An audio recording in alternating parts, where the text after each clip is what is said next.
इस कहानी की शुरुआत में हमें तीन दोस्तों को दिखाया जाता है जो कि खतरनाक जंगल में गर्मी की छुट्टियां मनाने आए होते हैं। वो जिस घर में रहते हैं उस घर के पास में एक तालाब है जिसके पास टेरेसा और कैलेब काफी एंजॉय कर रहे होते हैं। तभी कैलेब टेरेसा से कहता है कि जेसिका की तबीयत काफी खराब है। टेरेसा घर जाती है और जेसिका को अच्छा लगने के लिए उसे एक किताब की कहानी पढ़ के सुनाने लगती है। तभी जेसिका अजीब सी आवाज में उस कहानी को बोलना शुरू करती है। ऐसा लग रहा था मानो उसके शरीर के अंदर कोई और मौजूद है। तभी वो शांत हो जाती है और उल्टियाँ करने लगती है। टेरेसा जेसिका के पास जाती है। तभी जेसिका उसके बालों को जड़ से उखाड़ देती है। जेसिका तालाब के पास जाके कैलेब का सर धड़ से अलग कर देती है और ये सब टेरेसा के आंखों के सामने हो रहा था। तभी अचानक से जेसिका पानी से बाहर आके हवा में उड़ने लगती है। अब आपके मन में सवाल आ रहा होगा कि आखिर जेसिका ने अपने दोनों दोस्तों को क्यों मारा। ये जानने के लिए हमें आज से एक दिन पहले फ्लैशबैक में जाना होगा। आज से करीब एक दिन पहले हमें एली नाम की एक औरत को दिखाया जाता है जो कि एक पुराने से बिल्डिंग के एक फ्लैट में अपने 3 बच्चों के साथ रहती है। दरअसल एली के हस्बैंड एली के पास नहीं रहते। आज एली और उसके बच्चों से मिलने के लिए एली की बहन आई है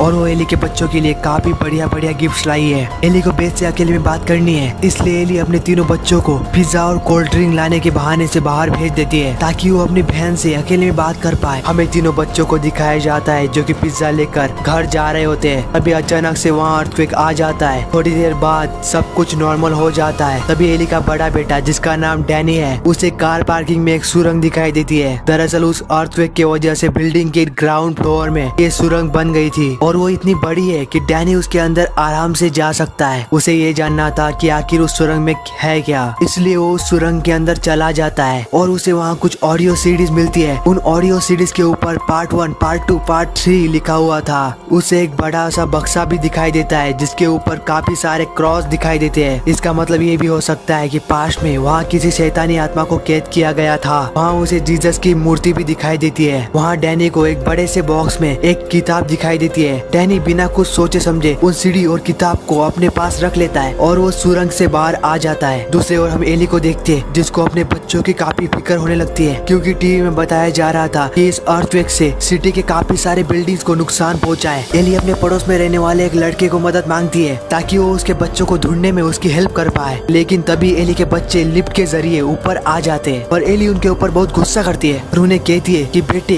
जब कोई अर्थक्वेक आए तो लिफ्ट का इस्तेमाल करना काफी खतरनाक हो सकता है। अब एली अपने काम में बिजी हो जाती है। एली अपने घर के कपड़ों को ड्राई क्लीनिंग करवाने के लिए जाने लगती है। दूसरी ओर हम डैनी को देखते हैं जो कि उस किताब को खोलने की काफी कोशिश कर रहा था लेकिन किताब बहुत सारे नुकीले दांतों के साथ बंद थी। तभी उनमें से एक दांत डैनी की उंगली को चुभ जाता है और उसका खून किताब पर गिर जाता है और वो किताब उसके खून को सोख लेती है और अचानक से वो किताब खुल जाती है और डैनी देखता है कि उस किताब के अंदर काफी सारी अजीबोगरीब आकृतियां बनी हुई थी। उन तस्वीरों को देखकर ऐसा लग रहा था मानो कोई किसी पर काला जादू कर रहा हो और उसको काफी परेशान किए जा रहा हो और ये सब डैनी को कुछ समझ नहीं आ रहा था। इसलिए वो पार्ट 1 ऑडियो सीडी को प्ले करता है। उस सीडी में एक चर्च के फादर होते हैं जो कहते हैं कि ये किताब एक शापित किताब है और हमने इसे समझने की कोशिश की थी लेकिन हम ऐसा नहीं कर पाए। और जब डैनी पार्ट 2 को प्ले करता है तब उसे वो फादर इस किताब के बारे में समझा रहे थे कि ये किताब उन्हें कहाँ से मिली थी और इस किताब को कैसे बनाया गया था। तभी अचानक से वो सीडी अपने आप चलने लगती है और स्पीकर में से अजीबोगरीब शैतानी आवाजें आने लगती है और उस किताब के पन्ने अपने आप पलटने लगते हैं और उस किताब के अंदर मौजूद शैतानी ताकत आजाद हो जाती है। दूसरी ओर एली कपड़ों को ड्राई क्लीन करवा के लिफ्ट के जरिए वापस आ रही थी। तभी वो शैतानी ताकत वहाँ आके एली को बहुत ज्यादा मारती है और उसकी हड्डियों को तोड़ देती है और वो काली ताकत एली के शरीर पर अपना कब्जा कर लेती है। एली के घर की लाइट अपने आप चली जाती है। जब एली की बड़ी बेटी चेक करती है तो उसे पता लगता है कि सिर्फ और सिर्फ उनके घर की ही लाइट जा चुकी थी। तभी एली घर वापस आ जाती है। उसे देखकर कोई कह नहीं सकता था कि थोड़ी देर पहले शैतानी ताकत ने उसकी सारी हड्डियों को तोड़ दिया था। एली किचन में अंडा फ्राई करने लगती है। तभी वहाँ पर बेत आती है। पता नहीं एली को क्या हो गया था। एली अचानक से अजीबोगरीब बिहेव करने लगती है और उसको उल्टियाँ होने लगती है। तभी वो बेत से कहती है कि मेरे बच्चों का ख्याल रखना क्योंकि वो मेरे शरीर के अंदर आ चुका है। वो तुम्हें और बच्चों को नुकसान पहुँचाने की कोशिश करेगा। बस इतना कहकर वो बेहोश हो जाती है। सब लोग मिलकर उसे उसके कमरे में ले जाते हैं। अब जो कि लिफ्ट बंद थी और अर्थक्वेक की वजह से सीढ़ियाँ भी टूट चुकी थी इसलिए वो लोग एली को अस्पताल नहीं पहुँचा सकते। अभी वहाँ उसके पड़ोस में रहने वाला लड़का वहाँ आता है। एली के आंखों की पलकों को बंद करने की कोशिश करता है लेकिन वो फिर से खुल जाती है। अब सबको लगने लगा था कि एली अब नहीं बच पाएगी इसलिए वो एली के लिए भगवान से दुआ मांगने लगते हैं। बेथ एली से अकेले में बातें करने लगती है। बेथ एली से कहती है आपने कभी अपने बारे में नहीं सोचा आपकी लाइफ दूसरों के बारे में सोचते हुए कब गुजर गई पता नहीं चला। मैं आपसे काफी ज्यादा प्यार करती हूँ दीदी। तभी अचानक से बेथ का फोन बजने लगता है। दरअसल उसे एली का कॉल आया था। वो उसमें कहती है कि मेरा शरीर बहुत जल रहा है, ऐसा लग रहा है मानो मुझे कोई आग लगा रहा हो, प्लीज मेरी मदद करो बेथ। दरअसल वो कॉल एली के आत्मा कर रही थी। तभी एली जिंदा हो जाती है। बेथ एली को टच करती है तो सच में एली का शरीर बहुत ज्यादा तप रहा था, इसलिए बेथ अपनी बहन को बाथटब में ले जाती है। एली का शरीर इतना ज्यादा गर्म था,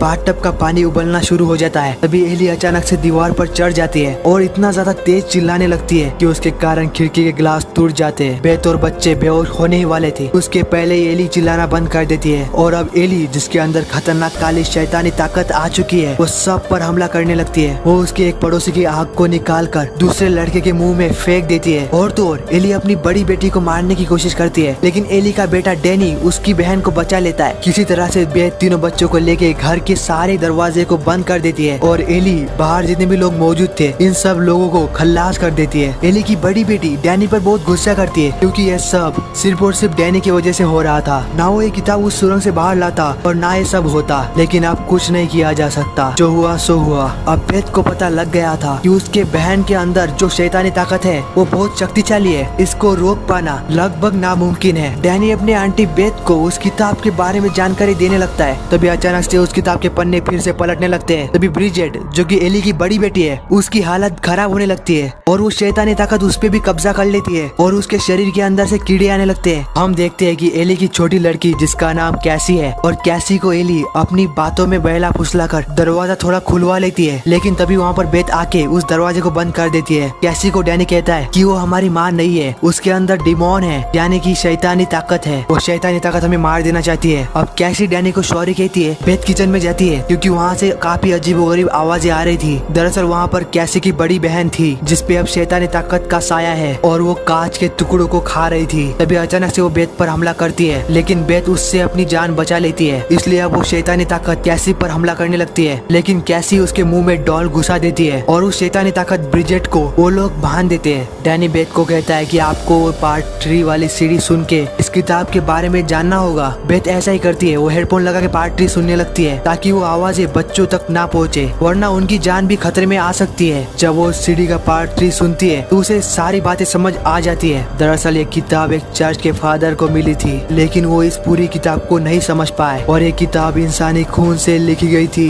और इस किताब के अंदर दुनिया का सबसे भयानक ताकत कैद है और इस किताब में शैतानों को अपने वश में करने के रास्ते बताए गए थे और इस किताब के जरिए कोई भी इंसान डिमोन्स की दुनिया में जा सकता है। इन सभी बातों को फादर समझा रहे थे। अब बेथ को उस किताब की सारी जानकारी मिल चुकी थी। दूसरी ओर हमें दिखाया जाता है कि एली की बड़ी बेटी ब्रिजेट जो कि अब शैतान बन चुकी है, वो कैसी और डैनी पर हमला करने की कोशिश करती है, लेकिन कैसी छुप जाती है और ब्रिजेट डैनी को जला देती है और जहाँ बेथ होती है वहाँ एली चली आती है और अपने मुंह से आवाजें निकालने लगती है, तुम हमें कभी नहीं रोक पाओगी, इस दुनिया पे हमारा यानी कि डिमोन्स का राज होगा। तभी बेथ उस पर हमला करके उसे शांत कर देती है। अब इस पूरे घर में सिर्फ कैसी और बेथ ही बचे हैं। एली बेथ पे हमला करने की कोशिश करती है, लेकिन कैसी बेथ को एक कैंची दे देती है और उस कैंची से बेथ एली का मुंह बंद कर देती है, जिसकी वजह से कुछ समय के लिए एली रुक जाती है। कैसी और बेथ बाहर की ओर जाने लगते हैं। तभी दरवाजा खोलने के लिए बेथ बंदूक का सहारा लेती है कि वहाँ पे एली आ जाती है। अब बेथ एली के पैरों को शूट कर देती है। तभी एली कैसी को अपनी मीठी बातों में फंसाने की कोशिश करती है, लेकिन कैसी उसे कहती है आप मेरी माँ नहीं हो। वहाँ जितने भी लोगों की मृत्यु हुई थी वो सब के सब लोग फिर से जिंदा होने लगते हैं और सबके अंदर डिमोन्स मौजूद है और वो लोग एक ही लाइन बोल रहे थे, शाम होने तक कोई नहीं बच पाएगा। अब कैसी और बेथ वहाँ से भागने लगते हैं। तभी उनके लिफ्ट में खून आने लगता है। दरअसल ये खून उनका था जिनको एली ने मारा था। उस खून से पूरी की पूरी लिफ्ट भर जाती है और लिफ्ट जैसे ही ग्राउंड फ्लोर पर आती है तो पूरा का पूरा खून बाहर आ जाता है। उस शापित किताब के सारे पन्ने अपने आप पलटने लगते हैं और उस पे एक अजीब सा जानवर का फोटो दिखाई देता है और एली भी उस जानवर में तब्दील हो जाती है। अब बेथ और कैसी वहाँ से भागना शुरू कर देते हैं, लेकिन वहाँ पे एली आ जाती है जो कि अब अपने शैतानी अवतार में होती है। दरअसल जितने भी लोगों की बॉडी वहाँ पर थी एली ने उन सब लोगों को अपने साथ शामिल कर लिया था। अब वो कैसी पर हमला करने ही वाली थी कि उसे बेथ बचा लेती है। बेथ एली के साथ साथ सबको ग्राइंडर मशीन में डाल देती है और इसी के साथ एली और सब के सब शैतान मारे जाते हैं और कैसी और बेथ वहाँ से हमेशा हमेशा के लिए चले जाते हैं। लेकिन अब बस उस शैतान के पास कोई शरीर नहीं है। इसका मतलब ये नहीं कि वो खत्म हो गया, बल्कि वो शैतानी ताकत अभी भी जिंदा है। हमें अगले दिन दिखाया जाता है कि जेसिका नाम की लड़की उसी बिल्डिंग में रहती है। वो लिफ्ट के जरिए कार पार्किंग में आती है और और वहाँ इतना सारा खून देखकर उसको बहुत डर लग रहा था। इसलिए वो पुलिस को कॉल करने वाली थी कि उसके शरीर पे वही शैतानी ताकत कब्जा कर लेती है और ये वही जेसिका है जिसको हमने कहानी की शुरुआत में देखा था। और इसी जेसिका ने अपने दोनों दोस्तों को मार दिया था। अब ये जेसिका इस दुनिया में कितनी तबाही मचाएगी ये किसी को नहीं पता। इस मूवी का नाम था इविल डेड राइज और ये मूवी 2023 में रिलीज हुई थी।